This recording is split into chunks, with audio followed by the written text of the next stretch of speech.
Good afternoon. Welcome to Let's Talk About It. I'm Aklima Bibi, your host and a human rights lawyer.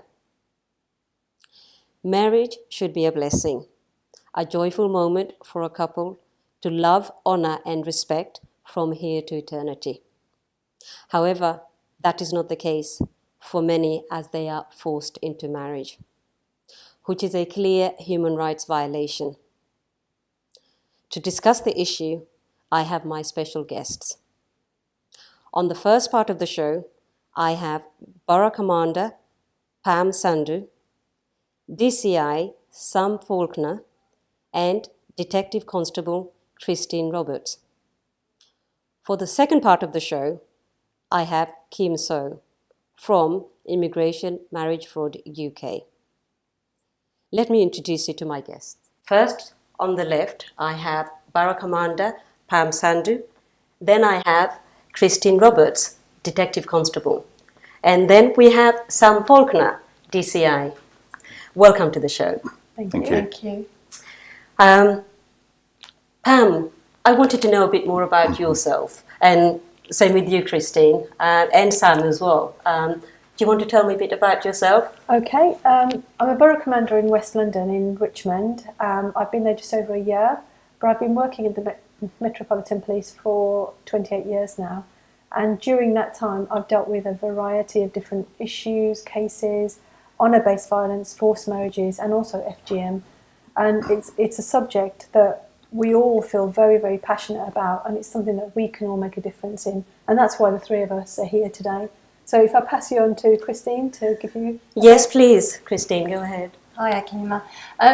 I'm Christine Roberts, and I work in a central position, if you like, more or less. I'd call myself like a SPOC, a single point of contact for officers within the Metropolitan Police who will approach me to ask advice of matters of forced marriage and honour-based abuse.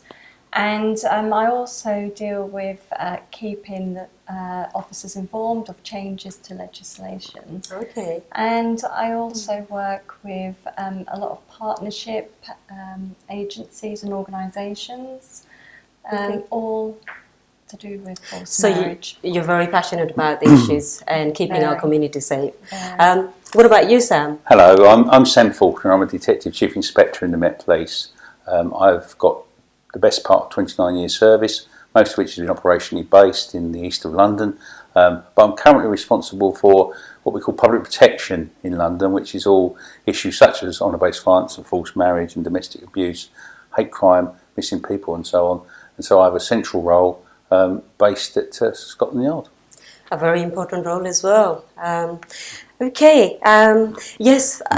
This issue of forced marriage. I have a question, to be honest with you. Very important question is, what exactly is forced marriage?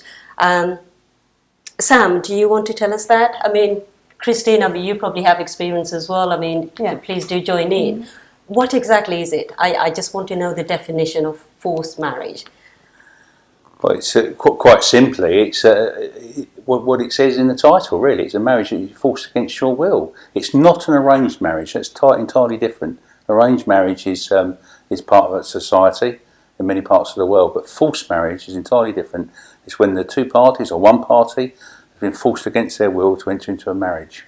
I do think that we need to just clarify that point, because culturally within our communities, where marriages are arranged with permission and with respect to the individuals involved, this is a huge difference. This is not an arranged marriage, this is a forced marriage. So in our communities, we quite often arrange marriages. There's nothing wrong with that. So I think we need to make that very clear to the people who may be watching this show, that there's nothing wrong with arranging a marriage, but it's just as long as the people involved actually want to marry each other. They want to get married and they want to marry each other. Yep. So I think we need to make that very clear. Yeah, the arranged marriage, as I understand it, somebody probably say, oh, well, I haven't got the time to go and look for my partner. Can the families, or friends or introducer, find me a potential suitor, and then obviously then they decide. Then it's like a matchmaking, isn't it? Yeah. Whereas forced marriage is actually forcing someone against it, as you mentioned. Well, that's right. Arranged marriage, all parties agree, and it happens in all cultures, across society, in lots of different countries, and it's an acceptable form of marriage. Whereas forced marriage, one or both parties are against the marriage, and by means of coercion or other means, or by committing criminal offences in many ways, people are forced to marry for a whole host of reasons. Right, okay. Why is it happening? I mean, this is 21st century England, why is it happening? Can you put It's an interesting question. It's one that we ask ourselves quite often. But what we've seen, I think the team will back me up on this, is that it's happening to young people. So it's young people between 15. It's on the increase. Is it on the increase? Have I got it right? It does. I've read somewhere. It's on the increase in the sense that in the pure numbers. If you take, say, the forced marriage unit statistics, it's over 300 last year in London alone, and in terms of police figures, it's just under 200. But there's lots of reasons why it may be on the increase. It may be that we're getting better at reporting it. People have got the confidence to come forward to report that. And we're trying to get to the real picture. So it's not necessarily a bad thing that it's on the increase. It's how you interpret the figures. Right, okay. Then I'm coming back to my question again. Why is it happening? It's 21st century England. Why is it happening? That's a difficult question for us to That is answer. a challenging question. Yeah. I think if you look at some of the people that are involved, I think there are parents who feel that they're doing a good thing. For example, somebody with some physical disabilities. Okay. So the parents sometimes feel that when they become deceased, who will look after that child for me? Okay. However, what they're overlooking is that their intention may be good, but underneath they're not really allowing their child the freedom to make that choice themselves. They're making the choice for them. Okay. So Could the parents be pressured? Absolutely. Pam, you mentioned that it's a cultural issue. Yeah. And I've sort of understood that it's nothing to do with religion. All the mainstream religion forbids forced marriage. That's correct. Christianity, Islam and Judaism and so on. They Very completely forbid. So it's more cultural issues. And as Christian... There are issues with the communities in that sometimes parents know it's not the right thing for their children. However, they're pressurised by their own community in actually making those decisions to force their kids into marriages that are really not suitable. And sometimes it could be that maybe they see their child, and it could be a son or a daughter, because it happens to males and females, and it could be that they've become too westernised, or they're dressing in a particular way, and the family or the community don't think it's acceptable. And so it's been, in some situations, it's being used as a form of control. And that's where we've got to get involved, and we've got to highlight that there are other ways, and it's educating our communities, but it's also educating our young people to say there is help available for them. There are people such as us, there's social workers, there's people like yourself in the legal professions, and there are options for them, but it's trying to get that message out to the individuals to say we are here to help. And it's what we'll try and do is we'll try and look at that individual and put that individual at the centre of all of our actions. Okay. So it's not always about prosecution, is it? It's no, about not what's at all. best for Not that at all. Sorry, if I can go back to the figures again. Okay. There's lots of ways that people choose to share the experience or the threat of forced marriage. They may go to friends, or they may go to charities of different organisations. So the true figure is almost likely to be much more than what we've got recorded, of course. Yeah. But part of that is it's all about awareness for me. It's awareness raising. Now, awareness raising obviously is two ways. It's in the public, it's for communities. It's also inside the police service as well. So we do an awful lot over the last few years to raise awareness in the police service. Okay. So we'll have special, for example, there'll be specific training days for first line response officers, specialist training for investigators, and most importantly, we have a cohort of specialist investigators to report offences such as this. And in London, they're based in the community safety units. Every London borough's got one, 32 units across the capital, almost 1,000 officers specially trained, dedicated to domestic abuse, honour-based violence, forced marriage and hate crime and related issues. So that's a big step forward, I think, in raising awareness and showing to the public and to victims that we're treating this very seriously. Yeah. The other thing I wanted to actually ask as well, young people are quite vulnerable. Forced marriage, they're not actually, it's not an element of physically being forced. There are other ways, like emotionally blackmailed as well. Yeah. Now, for a young child, under 15, under 18, when they are emotionally blackmailed by their own family, it makes it very difficult. How do we actually tackle that? Because it's wrong. And an individual or parent is actually emotionally blackmailed in order to force a child to get married. What do you say about that? I mean, it's important as well that we recognise it as a crime. We recognise it as a form of abuse. It's child abuse, and that child. As soon as that child may start to show signs that I don't want this for me, and starts rebelling against the wishes of the parents, then it can change where the child may then be pressurised, coerced, or even physically assaulted. So we have other crimes that may potentially start happening to that child. So it is child abuse. It is. It's very difficult for a child. I mean, the other thing is, it will be difficult for somebody a youngster to come forward because for very various reasons. A fear. Where do I go? Will I get the help? Do I go to my teacher? Do I go to my? How do they actually? I suppose it's kind of empowering them. What would be the message, to a youngster? Let's say they don't want to go ahead, but they don't know where or how to get help. Do you have any message for those youngsters? Well, for children, schools and colleges and universities, they have safeguarding leads. Okay. So the child or the young person can approach their safeguarding lead within the school. But also there's a lot of charitable agencies, or I call it agencies, I mean organisations, who are women who have been through very similar situations, who can offer advice, because it may be that the young person just wants advice on what are his or her options. And may not actually want to go to the police initially, but may want support from somebody who they feel will understand their position and perhaps talk through the next stages. Can I just add something there? Because we're not going to talk about specific charities or specific organisations, but there is one umbrella organisation called Our Girl, which encompasses a number of charities. So it's not one particular charity.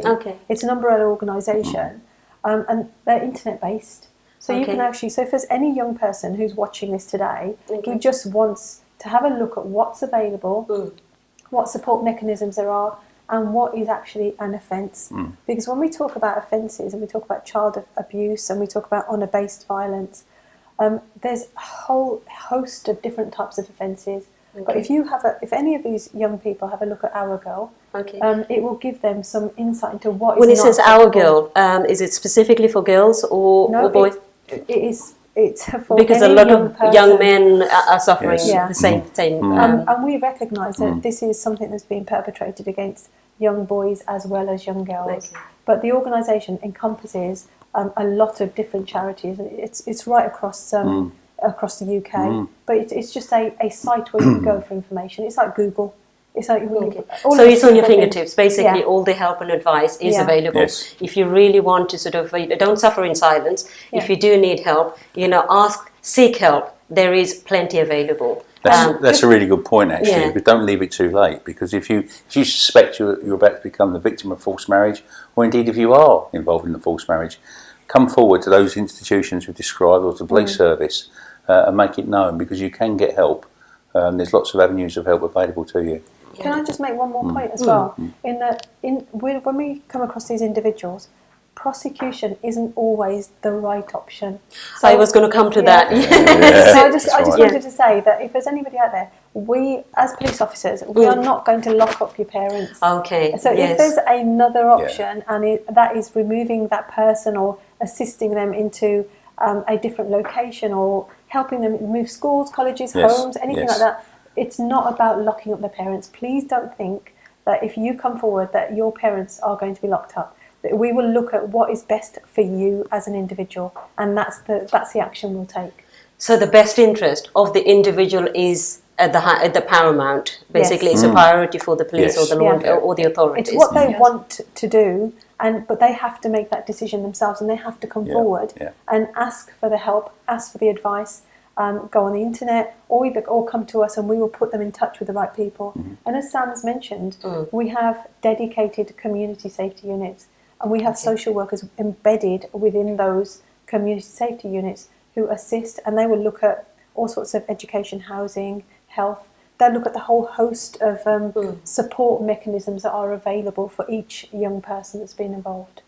Right, okay. So in summary, Aklima, the person, whether it's a young child or a middle-aged man or woman, your safety is absolutely paramount. And we as the police service will listen to you, take whatever you tell us very seriously. We will conduct our own risk assessment on what you tell us and help you to plan your future. And we are there, and we are willing to support young people, whatever their age, and with whatever gender. And I know that we've picked up on, the female gender, but it's really clear that there are also male victims, and from different communities, and that it's also, violence against women and girls, but that covers violence against men. It's a clear boys. criminal offence, violation of their human rights. Can I just make one more point though? Because when we do come across offences where it's a clear violence or criminal offence, then those people will be prosecuted. So this isn't anything can happen, and we're just going to look at getting these individuals out and safe. If there are clear criminal offences, they will be acted on. They will be taken further. And just to build on that point, I mean, that's something that we've taken forward as the Met Police on behalf of Parm. We've gone across the country, a joint training with the Crown Prosecution Service to raise awareness of these offences, because London suffers a percentage of offences, but of course some other parts of the United Kingdom may not suffer so much. So we raise awareness with prosecutors and police alike across the UK as part of our national obligation to support the national strategy against honour-based violence and forced marriage. Right, okay. We kind of like touching on, forced marriage before it happens. What happens if if an individual undergoes, then realises, and then they want to escape? What can they do on that one? A lot of the times, or a number of times we've heard or we've seen that they are taken back to the country of origin. They get married. How can they actually... What about the forced marriage unit? And do you want to tell us a bit more about the forced marriage unit, and then we can go on about how the rescue missions? Yeah. So if you're talking about somebody who has been forced into a marriage, there is protective measures and protective orders that we as the police and the victim themselves can actually apply for, go to court, which will offer some form of protection, i.e. there can be prohibitions attached to that order, such as if there's any intimidation or any violence or threats going on. Because if you're forced into marriage, then things are happening to you that are against your will. Is that called the Forced Marriage Protection Order? It's called the Forced Marriage Protection Order, yeah. So you might hear the term FMPO. But it's a Forced Marriage Protection Order. And basically that will give the young person or older person the security and the knowledge to know that they are being offered some protection, whether to stop them being taken out of the country. So there can be, and the way we would deal with it from the police service is we would look at what prohibitions, what restrictions will suit you as an individual. All right, okay. So, because everybody's going to be different, everybody's set of circumstances are going to be very different. Okay. But it's important to know that the new legislation, the forced marriage legislation that came out in 2014, that and it's the Antisocial Behaviour Crime and Policing Act. Okay. It came out in 2014, and it's a very good piece of legislation because it tells people that forced marriage is a criminal offence, Okay. and it created any breaches of a forced marriage protection order is a Right. criminal act. Okay. And anyone can take that out? And Or any, the victim, the victim if themselves? we use, Yeah. or the complainant, Okay. they can go to court, or they can have a friend, like a solicitor or a teacher, support them and go to court with them, or that it can be taken out through the police service, or it can be taken out if you're under 18 and you have an allocated social worker. Okay. You can go with your social worker. It's Sam, yeah. it's a very powerful tool in the toolbox against a number of options we've got against forced marriage. Okay. But if I can just sort of go back to the forced marriage unit, which I think was set up in 2005 by the government. Yes. Yeah. Well, we work very closely with the forced marriage unit, as do most police, or all police services. They work with the Foreign and Commonwealth Office. They're part of that, and work with the Home Office to fight against forced marriage.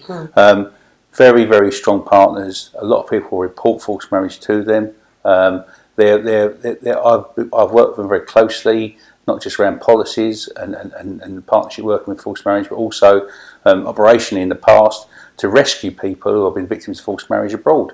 So if you How are, does that happen? well, because they've got consulate, you've got British consulates across the globe. They've all got contact with them. They form. They do what they can within the rule of law to alleviate the situation, and in many cases rescue people, for want of a better word, from the situation and back to the UK. So we work very closely with them. And they're a very, very good unit to contact if you feel, or if you're about to become a victim, or indeed you are a victim of forced marriage anywhere in the world. Okay. I just wanted to, how would the forced marriage unit know? For example, let's say somewhere in a remote part of a country abroad, how will an individual contact the forced marriage unit? How, or arrange for the rescues or escape? How can they do that? How easy is it to access the British diplomatic missions or the forced marriage unit? Well, there's no easy answer or straightforward solution, but you contact your forced marriage unit by any number of means. By email, by telephone, if you're abroad, through the British consulate, through any method you can. What about friends in the UK? Suppose maybe the individual or the potential victim contacts the friend or a relative here in the UK. Would they be able to contact the forced marriage unit and They would do, but I put on sort of caution with that, because in many of these situations, relatives might be complicit in some sort of conspiracy to commit the forced marriage. So be very, very careful before you involve your relatives. That's not to say very close friends might not be able to do that, but if you can, I would recommend you go to the police or to one of those institutions, or directly to the forced marriage unit in the first case, rather than relatives or friends. Right, okay. So it would have to be, it would have to be somebody that person knew was a completely trusted friend. Okay. The challenge with using a family member is that there could be, even if they want to support the individual, there's and a the risk. Family find out, they could put pressure on that family member. So they could put themselves in more risk. So by approaching the police or the forced marriage unit, there could be also strategies put in place, because sometimes you may think that you're going abroad. You're a bit nervous about a forced marriage happening, but you're not. You've been reassured by your family, and you're accepting to believe everything's going to be okay. That everything's going to be all right. But if you are if you fear that you may have a forced marriage happen to you, then it's really important that at that point you do come to the police, or you do come to the forced marriage unit to go through your options. So, for instance, have you got a trusted friend? that if you suddenly don't come back from the holiday that you've been told that you're going on, that in, let's say, 2 weeks' time you're not back, then that friend can then start to either alert the police, alert the forced marriage unit to act on your behalf to protect you. Even at the airport, if you feel you're in doubt, you can seek help. You know, at the airport, you can be stopped, or you can go and approach someone and say, "Look, I don't want to go ahead." Yeah, you can seek help at any point, and even if you have been taken out of the country, you can still seek help. But what the big thing, one of the things that we've done is we've done a bit of analysis on this, and normally people are told there's a family holiday, a family wedding, or a person who's ill abroad, and that they're going abroad to see that ill, nanny or grandparent. And that's where they're taken out under false pretenses and then married. So that individual might think it's too late, they can't get back in the country, but it's not. And in some of the countries, they may not even trust the local police, because the police in this country are very different to the police in Pakistan, India, Bangladesh. But if they can get a message to the British consulate or a teacher in this country or the forced marriage unit or anything, whether it's by phone call, email, or however they do it, or even the teaching staff, teachers at schools, then that will be taken seriously, and there will be questions asked abroad about how that person got there and why they're there. So it's never too late. It's if you're taken out of this country and you're abroad, it's not too late to seek help. And even at the point of departure at the airport, you can still get that help as long as you ask for it. But you do have to ask, and then you do have to try and work out what is the best solution for you. Right. What about those people who actually undergo forced marriages? And that comes back to my question again. Why is it happening? Is it because they're taken back to their own country? Is it to keep their culture because they're becoming West, or is it because of more commercial reasons, as I call it, visas? It's a number of reasons. Is it a number of reasons? I don't know whether it's, in the community, I've kind of heard that, a lot of these forced marriages happen because, seeking an entry to the UK, a visa to the UK or a British passport. Well, I think we're seeing some evidence of that. I think if you talk about adult services, for instance, on London boroughs, you'll see that perhaps young men with, say, learning difficulties and so on may be forced into marriage because of that very reason, around visas. It's an adult safeguarding issue as well, around protection of people. So there's some evidence of that. Right. And again, by talking to the forced marriage unit and their caseworkers, they can work with the individual to work through any faults or pressurised visa applications or spousal visa applications. It's all about, the young person or the older person, male or female, just having the confidence to speak out about something that shouldn't be happening to them. And with that confidence, don't feel embarrassed, don't feel ashamed, don't hold the burden of your family on your shoulders of what their expectations are of you. Know that it's a crime in the UK and feel confident that you have the right to talk about something that you don't want to happen to you. And should the burden be on an individual, or should the burden be on the communities as well, whatever community, whatever the background, that this is a crime in their community and they should step up and they should do something about it as well?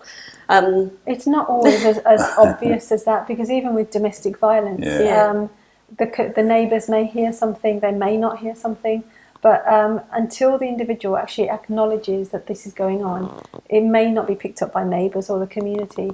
But additionally, we've also got people where sexuality is an issue, who are being forced into marriage. You've got a lot of people who may be gay who are being forced into marriages that they do not want to be a part of. And it doesn't matter what the reason is, but they are being forced into something that they shouldn't be a party to. But our communities don't always pick that up. They're not always aware. And if they are aware, sometimes our community is involved in that behaviour and are complicit in organising forced marriages and actually going along with supporting that forced marriage.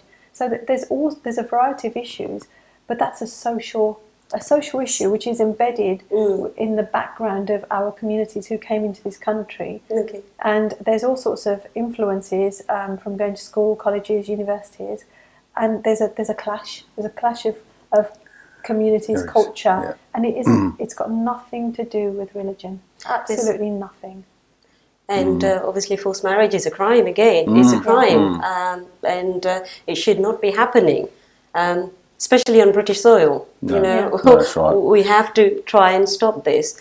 Also, forced marriage is not just a forced marriage that it's happened, that's the end of it, is it? It leads to so many other issues, isn't it? Domestic violence, child neglect. Sam, Well, you know, you've done some of the investigations, you know, I've read in the papers as well. Share some of the stories. Obviously, you can't discuss the case, but I'm sure you can share some of the stories. I mean, just very broadly, I mean, forced marriage and its linkage with so-called honour-based violence are terms that are used, you know, in common usage now, but they hide most of the most serious criminal offences known to our statute books. For example, murder, rape, kidnapping, all sorts of horrible offences. And I've been involved in the investigation of these offences, and quite clearly there are real dangers here with forced marriage and honour-based violence. So that is why it's been when you investigate, when you deal with potential victims, you must exercise the utmost caution of who you trust with information. We've touched upon no one case is the same. No one case is the same. Everyone's got a different bespoke solution. There's lots of barriers to reporting forced marriage.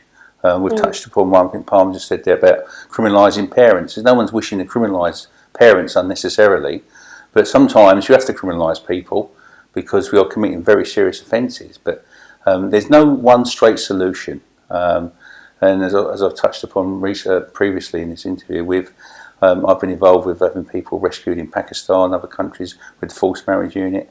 Very much a bespoke solution to what you're dealing with. But I just want to take the opportunity, if I can, just to say that please have the confidence to come forward. If you think for a moment that you might be a victim, or you may have been entered into a forced marriage, please come forward and share that with someone in trust, one of the charities, the police service, and so on, the British Police Service, because we're here to help you with that, and no one should be made to live that life. Of course, ultimately, it may end in more serious consequences for that person. So, you know, it's a very, very, very serious subject. It's also important to point out that we will not mediate with family members, that we will work with you and we will be open with you with what actions we want to take next. And so, because I know that people are afraid that, you know, once they've come to the police, especially the police, that the family may see that as a crime in itself. Right, okay. So we're aware of that. So we will not be going back to your family and trying to build bridges or, you know, support the family against your wishes. Right, it's really important to stress that we do realise that, That's right. you know, with the forced marriage element, lots of other things could be happening to you as an individual. I think also, as police officers, we do recognise the huge difference between domestic violence and forced marriages and honour-based violence. Because with a domestic violence situation, you've only got one perpetrator. It's either, you know, the partner, husband, wife, whoever it is, whichever way around it is. Okay. But with honour-based violence and forced marriages, you have multiple perpetrators. So you could have mum, dad, auntie, uncle. You could have grandparents. You've got the whole family and sometimes the members of the community involved, which is why we're very, very careful in protecting data as well. So that if a person comes to us and we assist them in moving on, we will not provide information about where that person's moved on to. We will protect them as far as we can possibly protect them, and we will not give information to aunties, uncles, cousins who say that they're worried about them, so that individual is completely encompassed in a safety mechanism. Right, okay. And what about the police force around the country? Are they equipped? Are they trained to deal with the issue of forced marriage? There's always more to do. Okay. But we are in a much better place than when I joined the organisation, when we all joined. But the training is ongoing. But because you've got more and more officers who are from diverse communities, that knowledge and understanding is being fed into the organisation. And then you've got subject matter experts such as Christine, Sam, and then there's training mechanisms. So we're actually training our officers to identify. And one of the big things that we've really worked hard on is you have to believe that individual. When they first come to you, you've only ever that one. It's the one chance rule. They come to you. Coming to that, sorry to disturb you. I've had sort of charity organisations as well, and I've had sort of first-hand experience or information from individuals saying the police, they sometimes tiptoe on cultural issues. They don't want to listen to us. What's the point of going to the police? I don't think I'm going to be helped because I don't have evidence. I've never, I don't have bruises anymore. I'm mentally being. What message can you give on that one? Because police, the message, police are tiptoeing on cultural issues. That's quite a negative. I'd like to put that challenge back, because if you look at any one of our teams now on any borough, you will find that team is diverse. I was saying to the others, when I first joined the organisation, I was the only woman. I worked at Bethnal Green and Town Hamlets. I was the only woman on the whole of my team. And then gradually over time more women joined, then more black people, Asian people, people from Pakistan, people from Bangladesh. And if you look at any team, any response team who's coming out to deal with the calls, you will find diversity. There is no team that hasn't got diversity now. And because when we talk about tiptoeing around cultural issues, the culture is within our teams. We're there.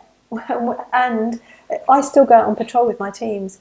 And I went to an issue quite recently where I was able to use my language and my knowledge of my own community to actually persuade a lady to tell the truth. To tell the truth about what had actually happened to her. And it's a big difference. If you stand on the outside and say, people don't understand me, they don't know what I'm going through, that is just so wrong. That is just so wrong. So the clear message is, it's not going to happen. You may be failed at some point, but there's always help. If somebody, if you feel that you've been let down by the police, there's go to the next level. Always seek. Okay, I didn't get help on this one. There must be somebody else. I'm going to put in. Request someone else to deal with my case. Is that? But when we talk about failing, as in the police failing, that shouldn't be happening. It shouldn't be happening at all. Full stop. And nowadays, with the kind of training and the kind of intrusive supervision, body-worn video, everything is recorded. So we shouldn't have individuals who are being failed. And if there is a failure, then you need to take it further and say, look, I went to police on this occasion and nothing was done about it. But in this day and age, I would be very surprised, and I'd be quite hurt if there's an individual who's been sent away 10 years ago, 20 years ago. Yes, we are going to have those horror stories. Not this day and age. I think it'd be shocking now. And officers will lose their jobs. They know that. If they don't do what they're supposed to do and what they're paid to do, and they don't take it seriously, words cannot describe how I feel at the moment. You cannot describe it. The job is challenging, but there to help and protect the public, and that's their priority. We all sign up to protect our communities. Everything else is secondary. That's right. I mean, just to reiterate what Parm says, we've come on leaps and bounds in the organisation over the last 10, 20 years. We've got, as I mentioned before, community safety units on every borough, and they're specially trained and know what to look for, how to investigate offences like this. Nationally, there's similar things in place. We train frontline responders, so the objective being that if you walk into any police station or you contact the police or however you contact the police, they know what to do. There's always going to be extra work to do. There's always going to be extra work to do. And we're all very conscious of the fact that crimes such as this or incidences such as this are underreported. But really it's about, one of our jobs really is to get the confidence for people to come forward, for victims to come forward. There's big complicated issues with barriers to reporting. We've touched upon communities, and as we've said, communities sometimes probably don't even know about the offences. They may even be complicit in the offences. And I think there's a feeling, there is this situation where communities can defeat crime per se, across the board. If we all work towards defeating crime, we will do it. But sometimes issues such as this are very complex. So the message has got to be, have the confidence to come forward. I would really hope, and I agree with Parm entirely, I'd be very disappointed in this day and age if you go into a London police station or contact the police and you'll be let down. Sorry. I was just going to say that I've just taken over as the lead on the forced marriage issue and honour-based violence for the whole of London. Right. And Christine and I have just set up a meeting group, which we started back in January. And we've got various charities, we've got the health service, we've got some lawyers, we've got the forced marriage unit, we've got the Home Office, we've got all sorts of representatives that are coming to these meetings regularly, so that if there are situations where our policies or our procedures are failing individuals, because what we've done is we've given access to our policies and how to deal with these issues and how we're training people to these groups to say, what are the unintended consequences? What can we do better? And we're always going to have stuff that we're always going to have room for improvement. But we are actually looking and challenging and saying, tell us what we can do better. Tell us where we failed. Or is this policy not actually fit for use? And if it is, tell us what's wrong with it and what we can do about it. And we've actually given access to all of our paperwork to these groups to say, feed it back in. Okay, but as well as these charity groups, individuals can come forward, through the internet, online, phones. And that was a point, Aklima, that I was going to make, because whilst Parm and Sam have been talking, I've also been thinking of the other angle that people that don't have access to the internet or difficulties, or even that English isn't their first language, that I'm really pleased that this show will hopefully reach them. Because I also know from previous cases where the perpetrator, whether it be the spouse or the spouse's family, they try to use coercion of a victim by saying that the police service is like where you've come from, say for argument's sake, somewhere in Asia, the police will not believe you. Well, they listen to the men. I've heard that before. They will listen to the men. So incorrect. It's wrong information. The police in the United Kingdom, wherever you are in the country, will listen to you.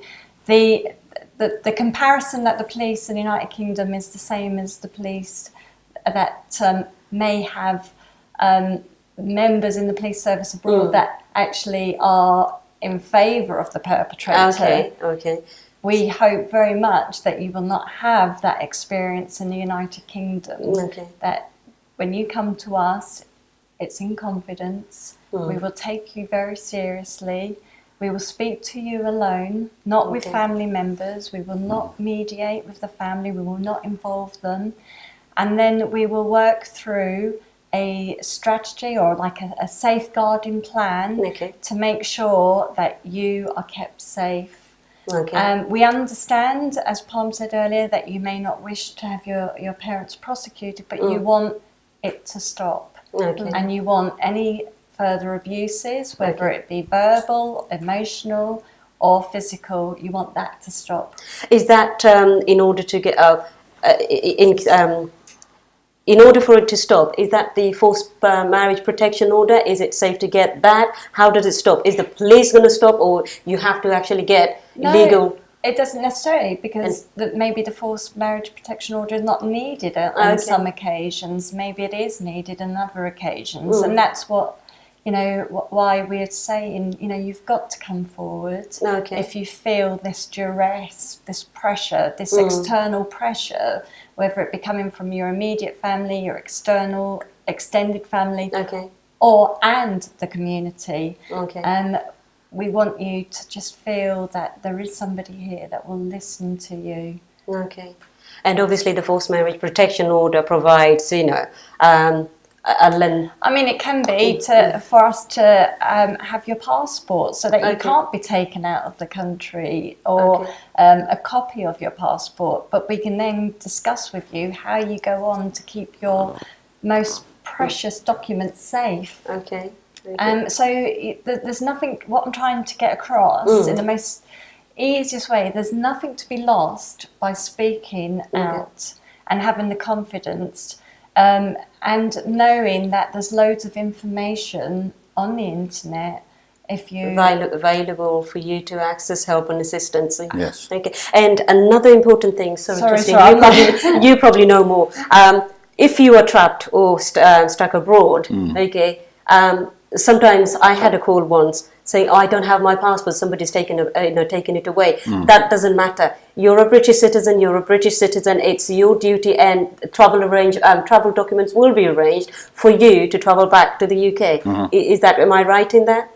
All through the British consulate and where you are, yes. Okay, brilliant. Okay, is there anything else you'd like to say, Pam? I was just going to say, we're really grateful for the opportunity to come today to try and speak to as many people as possible, because this is a subject that is being taken very, very seriously by the Metropolitan Police, by other police forces across the country as well. But it's something that we're not going to leave. It's not going to just stop here. We are continuously improving, and any person that comes to us in confidence will get the service they deserve, and everyone has a right to be believed, and that's the focus that we have on this particular topic. Okay, what about Sam? Have you got any? I think really just to say what I've said before, if you're watching this programme and you fear you're going to be a victim of a forced marriage, or you're in a forced marriage, then please have the confidence to come forward and seek help. There's always a solution. There's help always available, and we'll make sure that we make that happen. So please come forward. What about you, Christine? Gosh, I think it's all been said, but just reinforcing that your safety is paramount and that there are options for you. There are officers that are dedicated to safeguarding, and we will believe you. I think that's the biggest thing. I think knowing that if you come to the police or if you go to any of the other organisations, whether it be our statutory partners or the many regulated charity organisations, that you will be believed and people will be just only too willing to help you to keep you safe. Thank you all for coming to the show. We're going to take a short break. After the break, we'll be joined by Kim So from Immigration Marriage Fraud UK. So don't go away.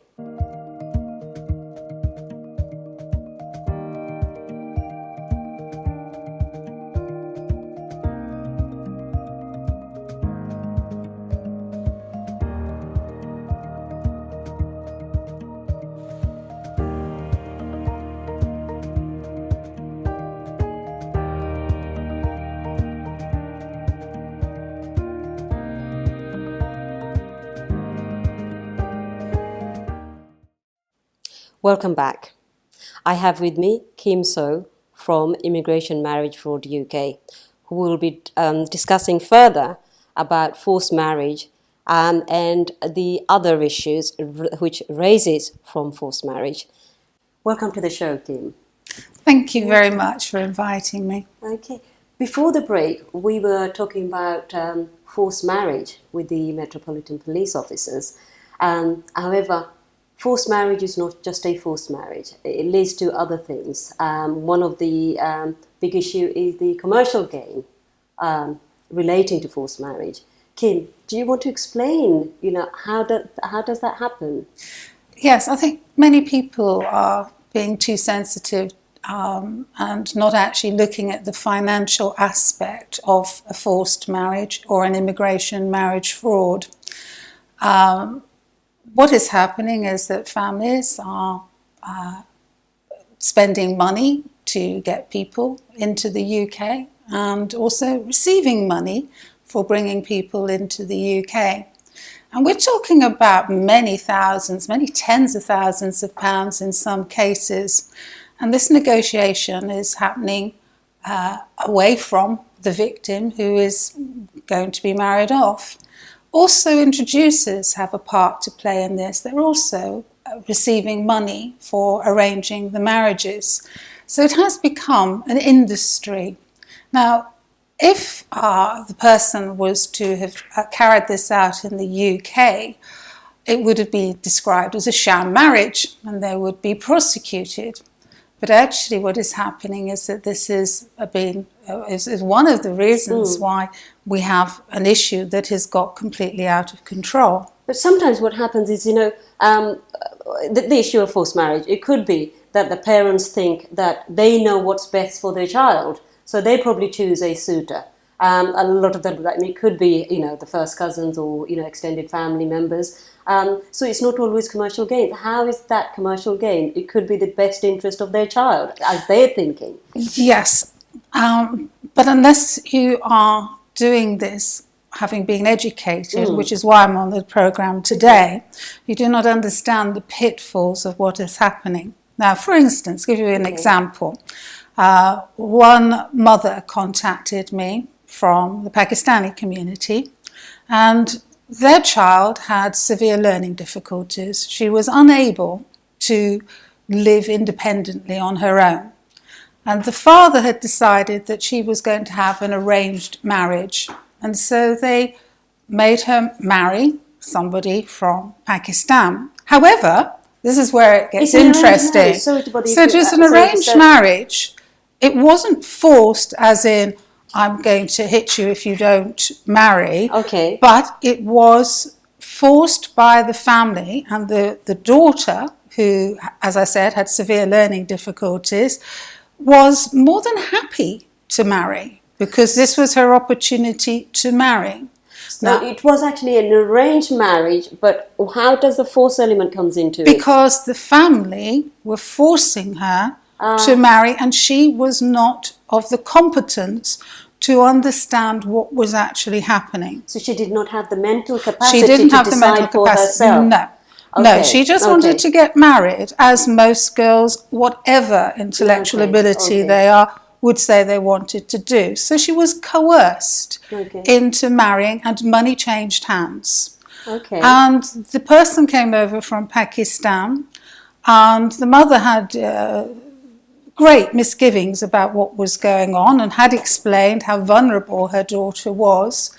The next thing that happened was that the new husband took the girl to live in the north of England and basically kept her as a slave, made her do every bit of housework there was, gave her no independence, took her disability allowance, didn't feed her other than a few Mars bars, until the family realised what had gone on, and they were able to kidnap this girl away from the husband. But the husband had got what he wanted, and that was he had got into the UK.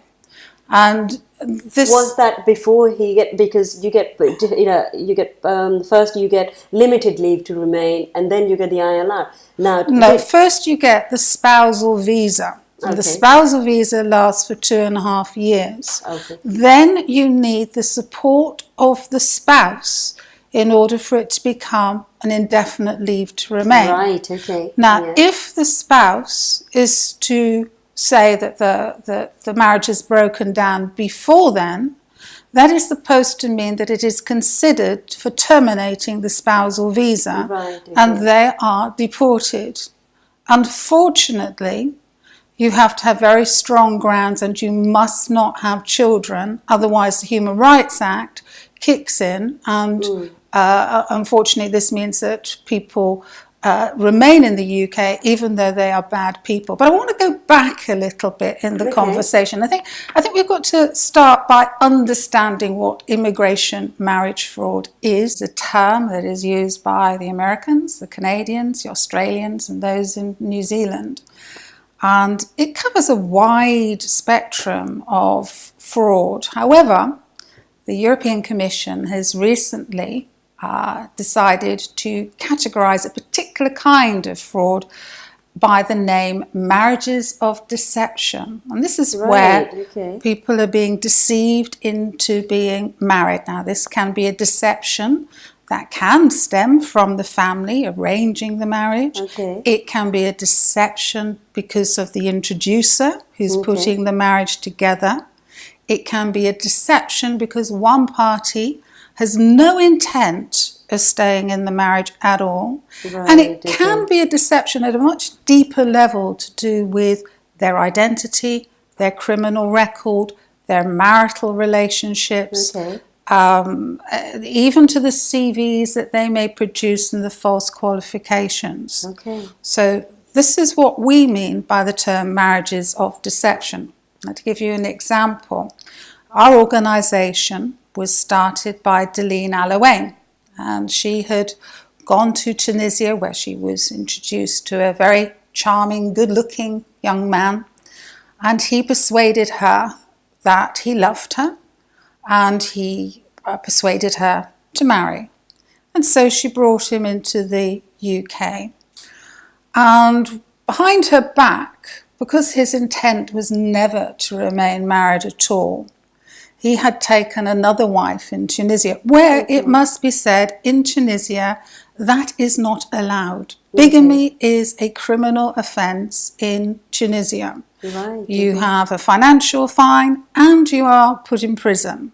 So even though he was a Muslim in that country, you are not allowed to take another wife. So he took this other wife, he brought her into the UK. He then falsified documents and ended up taking her properties in Tunisia. Now, she found out, which is why the organisation started, that actually there was nobody in the UK who could help her. Neither the Home Office nor the police. In fact, it was like a game of football, and she felt that her head was being used as the football, kicked around between the two posts. And so she started the organisation because she suddenly realised that there were other people who'd also got caught. Now, I myself got caught. So I joined forces with her about 3 years ago to start to research what was happening internationally, to start seeing what other countries were dealing with it. When did the organisation start? Over 6 years ago now. 6 years ago. Yeah, we have a website and a Facebook site, and we exist to research, support victims, and campaign to get changes in the law and to get the authorities to address.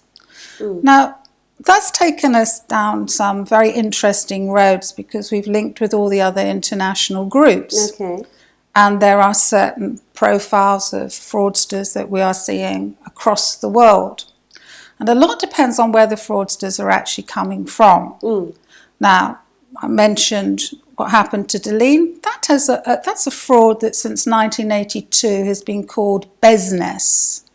Now, business is from the word business because that is what it is. It is a business. This is an incredibly lucrative way of making money. You get the passport and you get the property in the divorce and you get any other financial gain you can during the marriage. Once you come over to the UK? Once you come over to the UK. Now in West Africa, another fraud was raising its head.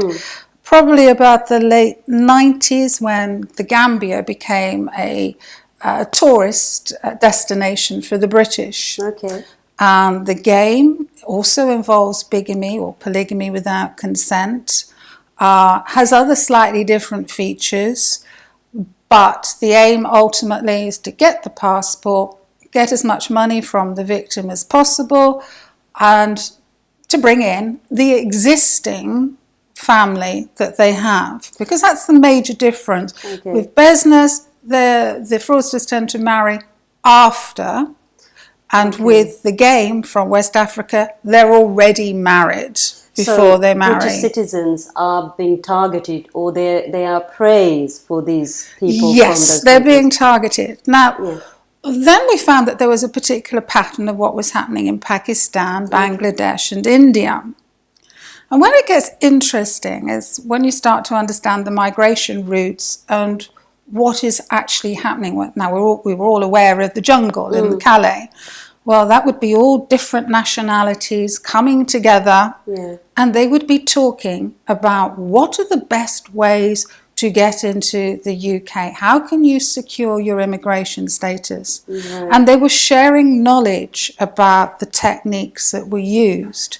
So they would know exactly who to target, what type of victim, what kind of words to use. In fact, it became so organised that websites were uncovered with the techniques to use. And the one from West Africa said that actually you've got a 23% chance of getting into the UK if you target these women, right? Is it mainly women? It's mainly women, but we are seeing an increase in men now. Okay. Now, when we started looking at the Bangladesh, Pakistan and India cultures, we came across a couple of frauds. One we call the Nika frauds. And these are... Is that the nikah nama? As we understand it. Okay. Yes. Yeah. So these are where the person is already married in their home countries, who have come over to the UK, perhaps they are students, perhaps they're on work permits, or perhaps they've never come to the UK, but they're purporting to be single back home. Okay. Yeah? And then they marry the British citizen and they get into the UK and they get their immigration status. So they get what's called the spousal visa, which lasts for 2.5 years. Okay. Now, they have to hide this existing wife. And the only way that they can do this... Existing wife with whom they left back to their own country. And the only way they can do this is by controlling the situation. Right. And they do that through coercive control, and they do that through domestic violence. And what we have seen in the frauds, particularly from this particular area, is there is a very high incidence of domestic violence. Okay. Now, so these fraudsters are already married and they come into the UK, and quite often our organisation gets contacted by the wives back in Pakistan, Bangladesh and India saying, help, my husband is about to marry someone I've not consented to this, I don't know what to do, I've been abandoned, and so we get these desperate calls from these countries. Yeah. But of course there's the other victim. There is the victim in the UK who doesn't know about the other wife, yeah? Right. Okay. So you end up with even the wife, two victims. Supposed to be the wife here in the UK, probably don't even know about the other wife. No, they don't know about the other wife. They just see money quite often going from their bank account to support the family back in Asia. They come from. So we're seeing a lot of that. In fact, 60% of the cases that we deal with, and we're dealing with about 1,000 cases a year, 60% involve bigamy or polygamy without consent. Right. That also works the other way. Okay. So, for instance, a British citizen met a Pakistani man in the UK. Okay. They married in a registry office marriage, and he then turned around to her and said, I'm going to take another wife. She said, but I don't consent. We've got a legal British marriage. It's a monogamous marriage. I don't consent to this. Okay. But because of the way and anomalies of the law, he was able to marry another person without consent in the UK. Even though this was legally married here in the UK. Legally married marriage ceremony. Yeah. Because in the UK, the Islamic marriage is not legal, and many people do not realise that. If the Islamic marriage took place back in Pakistan or Bangladesh or India, it's legal. Okay. If it takes place in the UK, it is not. It is deemed by the law as a form of cohabitation. Right. Okay. And because it's a form of cohabitation, the woman has no rights. And it's been estimated that 80% of all marriages within the community... Is that the woman who has no rights, is the woman who's actually married under the nikah nama ceremony? Yeah, you have no rights. No rights. No rights at all. Okay. You can forget about any rights. You can go to the police and say, my husband's taken another wife, but actually, if the husband is married in the nikah, I'm afraid you have no rights. It is as if he's having an affair. Right, it's as simple as that. And if you have not married your husband under the UK law, then you will lose everything. So there is an organisation which we're linked to called Register Our Marriages. Now, when you have loopholes like this between the law, this is where fraud can come in. And we're seeing a lot of people from... when you say fraud, it's mainly the immigration fraud. Yeah. Yeah. And you have to understand what's happening with migration within the UK. People talk about economic refugees, and they talk about students who are foreign nationals coming to train here. They talk about asylum seekers, They talk about refugees. Yeah. They don't talk about what we call the ne'er-do-wells, meaning ne'er-do-wells, the ones who are actually not up to any good. Now, simply... Where did the word ne'er-do-well come from? It's an old English word to mean somebody of a bad character. Because of the lack of immigration checks carried out in the marriage immigration status, being that there is no criminal check, no marital check, no check of any qualifications that you may say that you have, because that would be looked at if you went, say, for a work permit or if you were a student. But in marriage, these aspects are not looked at. Marriage has become a very easy route for the ne'er-do-wells, the bad people, to come into the UK. Now, many years ago, well, actually not that many years ago, about 20 years ago, the British ne'er-do-wells, as in the white criminal underclass, were going to Spain, to places like Marbella, to run away from the police. Right? We've got Kenneth Noy, who's about to be go to an open prison now, who'd killed 2 people. He went off to Marbella. So everybody's used to this idea that bad people also travel to get away from their criminal past. Right, okay. You may travel to get away from war crimes. You may travel to get away from your terrorist past. You may travel to get away from a wife. And none of these things will be picked up in the spousal visa. So actually, when it comes down to it, when you marry a foreign national, you have to do your own checks. And I can't express this loud enough to people. The families and those who are marrying, you must ask for things that the Home Office does not ask for.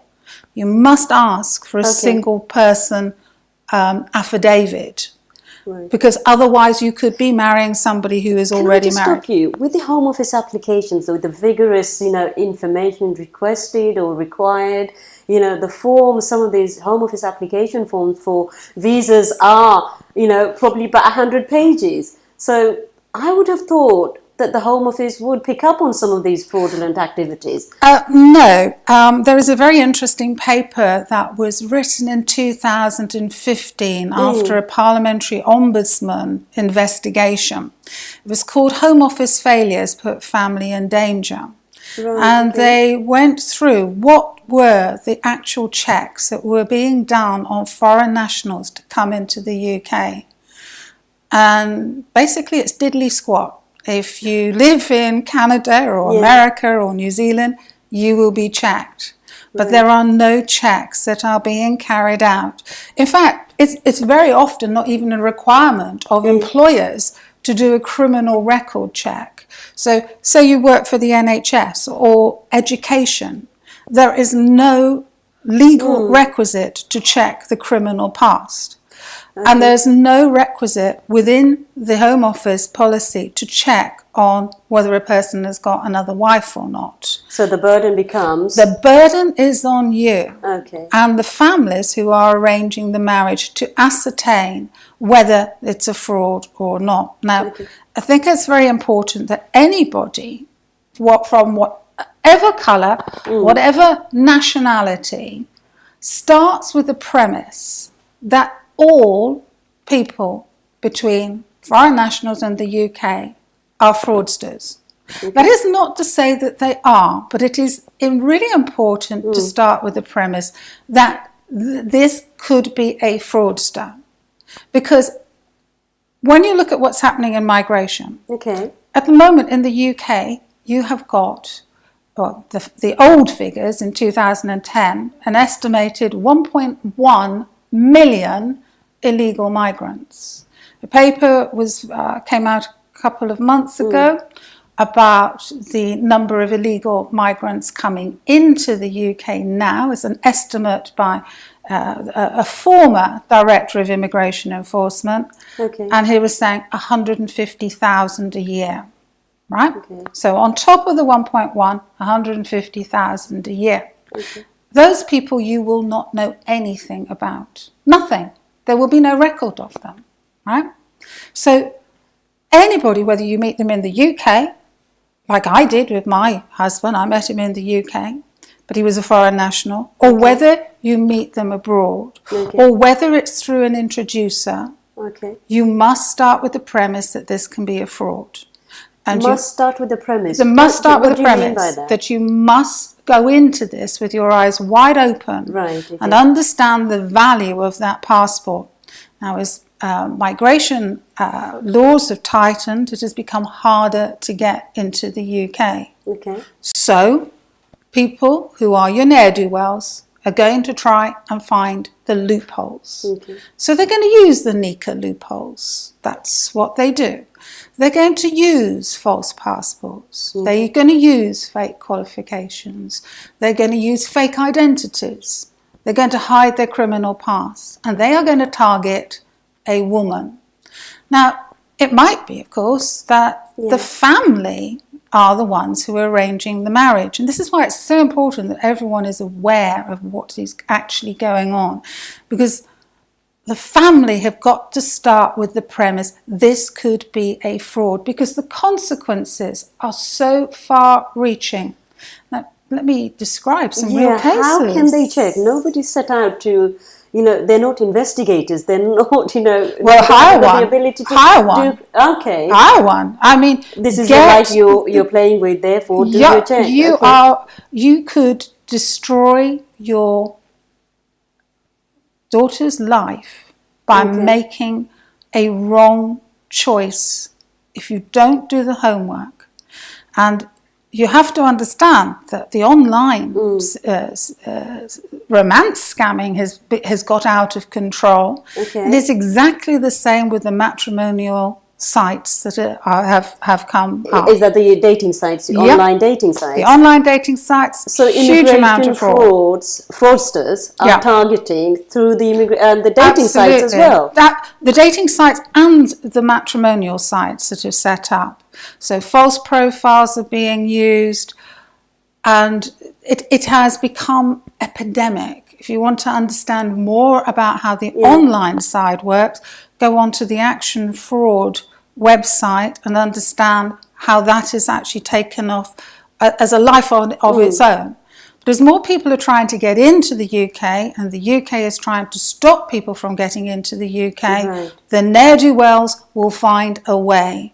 And the easiest way as it stands at the moment is marriage. And everyone needs to be aware of this. Now, let me give you some examples of the terrible situations that can arise.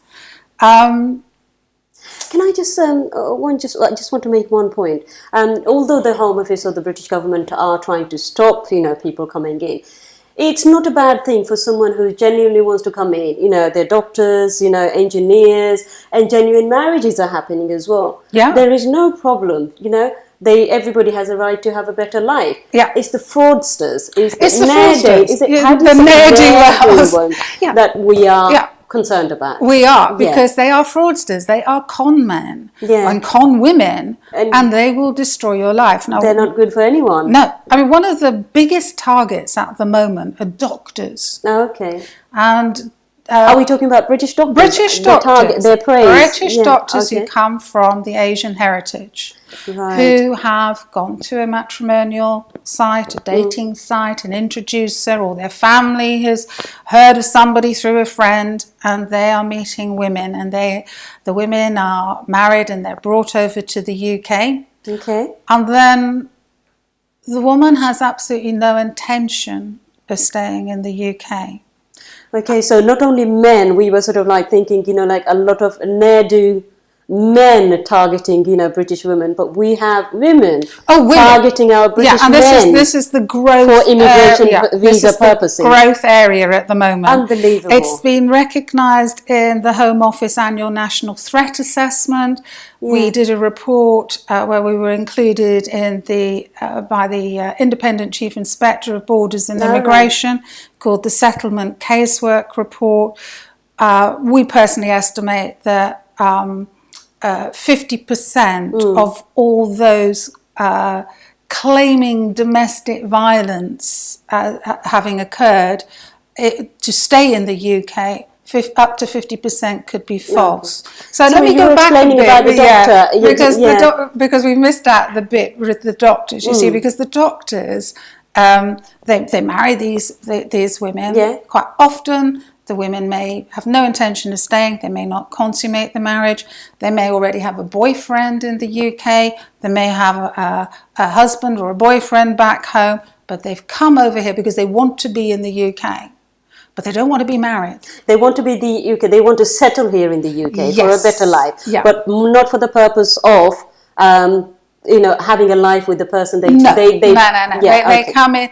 I mean, to the extent that we know of cases whereby when the husband has finally gone through the Google history, before they've even come into the UK, they have gone through all the ways of staying in the UK using a false allegation of domestic violence. Right. Okay. So they're prepared. They're prepared. they are totally prepared on how to use it.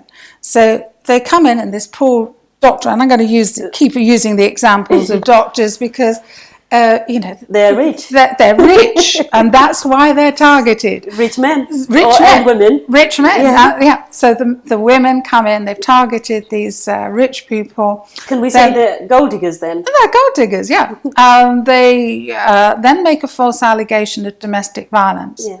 The first the husband will know about it is when the police come knocking at their door. Okay. And they are arrested, and they are held in cells, and they are interviewed, and they will be suspended by the GMC whilst they're pending investigation. Okay. So we had 4 this year, right, where the doctors had been targeted, suspended by 4 cases of doctors. 4 cases of doctors suspended by the GMC. Their reputation in tatters, their standing in the community in tatters, their mental health destroyed, having been arrested. In all cases, they were cleared before it went to trial, right? But that is what is happening, because all that the women are doing is saying, domestic violence, that means I can get a domestic violence visa concession. That gives me 3 months to stay in the UK, and then I can get my indefinite leave to remain without having to stay in a marriage for 2.5 years. Now, we all know that domestic... Is it that easy? Yeah, absolutely. And they get free legal aid to support it. In the report that came out by the Independent Chief Inspector of Borders and Immigration, it was found out that the Home Office, in about 50% of the cases, was not even verifying with the police that there had been an allegation of domestic violence. Right, it was basically being rubber stamped. Now, this loophole is being closed down. Okay. And what upsets me is that there are lots of women who are being domestically abused, and these ne'er-do-wells, these fraudsters, are jeopardizing the real cases. Real cases. So women are targeting, and it's usually, as I said, the more financially well-off men to marry, and then they're divorcing, and they are using the false allegation of domestic violence to actually get more money from their husbands. What, under the divorce settlement? Under the divorce settlement. Yeah. Under the divorce settlement. Absolutely. Right. Now let's turn it to what the men are doing. Now, the men, quite often, they have no intention of remaining married either. It's just about coming into the UK. It is just about getting as much money as possible from their wife. So we know... After they get the visas. After they get the visas. Indefinite leave to remain. Yes. It's not the end. Yeah. More money-making scheme. More money. And of course, the longer you stay married, the more money you get from the divorce. So some of these frauds go on for 10 years, because it's all about getting your citizenship and as much money as possible until it all unwinds that they're already married, or they've gone back home and married somebody else, or they're not even the identity that they purported to be. Now, we had a case last year which was horrendous. Her husband turned out to have 4 British identities in different names, and it meant that her passport didn't match with the marriage certificate, and of course he had a wife back home as well, and back there was where he originates from. Yeah, so a huge cesspit of fraud had gone on with fake identities. So the men are coming over with the fake identities. The fake identities are now so good, they are very hard to be detected, even by the police and Home Office. Detectors that can easily detect for false papers. I thought this was the olden days where you can't actually detect false papers. You can travel on these fake passports. It's happening all the time. Only last week there was a story of the Iranian people trafficking ring that they have just uncovered in England and Spain, whereby 200 or more had come in last year using false passports and identity. So so these identities can be to their qualifications. So imagine the situation. A family thinks, this is an eligible man. He's got all these qualifications. He's got, and he wants to do his masters, and he's a businessman, and he owns his own house. Oh, fantastic. This is a good cultural heritage. Yeah. What a good catch. And then in this, one particular case, the woman from the UK was persuaded to go over to see him, and she was taken to this very large luxury house, and she thought, oh gosh, he is a businessman. This is really good. Was it in the UK or in this one was in Pakistan, I think. Right. Although we've had another exactly the same in Bangladesh, whereby they've gone back, been taken to properties, and then it's uncovered once they get into the UK that actually they've never ever got a single qualification, because they haven't even gone past primary school, that the house had been rented for the purpose by the hour. Right, for the purpose of gaining a British bride or to get the British bride, And so suddenly the wives here are going, oh gosh, this guy, he's not the age I thought he was, he's not got any qualifications, he's not got any wealth, he's not a businessman, and I'm married to him, and oh dear, I've got the house, and in the divorce, he's going to take my property. And that's exactly what happens. And it's very difficult to actually fight these. It is difficult unless you can prove fraud. And how easy is that? There is the Fraud Act 2006, Section 2. It is not easy to get the police to investigate. Our experience has been that because this whole issue of, is it a Home Office issue, is it a police issue, we've had to take questions in Parliament as to whose issue it actually is to investigate. So it's still difficult, but it must be reported, because if you report it to the Home Office, they collect a file on that person. They are aware of these They're things. Aware of it. The more they collect, the more they can say, well, it's happening, we must do something about it. So it's common sense to report it either ways. One other thing I wanted to sort of talk to you about is, all else fails, do they use children then? Say I mean, this is a growth industry. It's to do with the Human Rights Act. Now, many of these fraudsters, they get caught out. But what they want to do is to have a child, which will mean that they feel that they won't get kicked out because they'll be able to implement the Human Rights Act to a family life. Parent of a British child. So many women that I talk to, they've married a man, they've got pregnant within a short time, the man has run away. And only to reappear 2 or 3 years later to try and get child access because immigration are after them. So they're then going to use their human rights to stay in the UK. Legalise. And this is what we call an anchor child. The child has been sired only for the purpose to remain in the UK.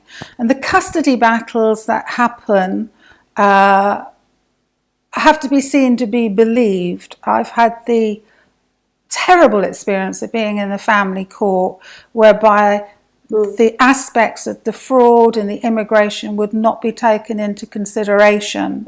And they just looked at it, that the father had parental rights. responsibilities, 50-50, I suppose, both parents. And then we get what's called the Gordian knot happening, which is the Home Office is waiting on the family courts to make a decision. The family courts is waiting for the Home Office to make a decision.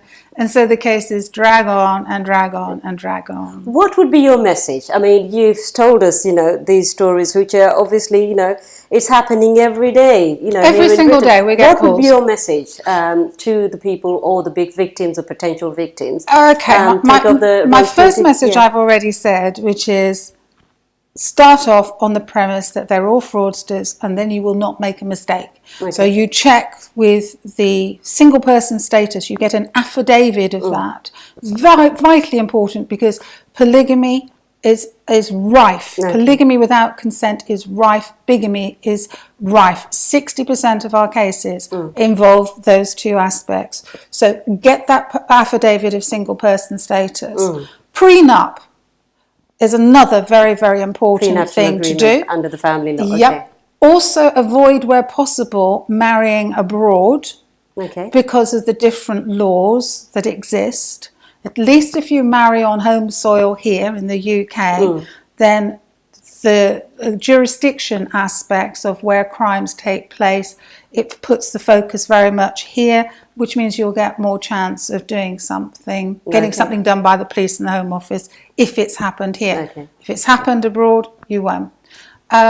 I would say if they have said to you in the past that they've already got a marriage, but they're separated and the wife's in agreement for them to take another wife, ask for a certificate from the Arbitration Council so that you can be certain that the wife has consented to this other marriage. Because what we're seeing is that they're not, which is why we're getting the phone calls from abroad. Register any marriages in the UK, make it all fall under the UK law.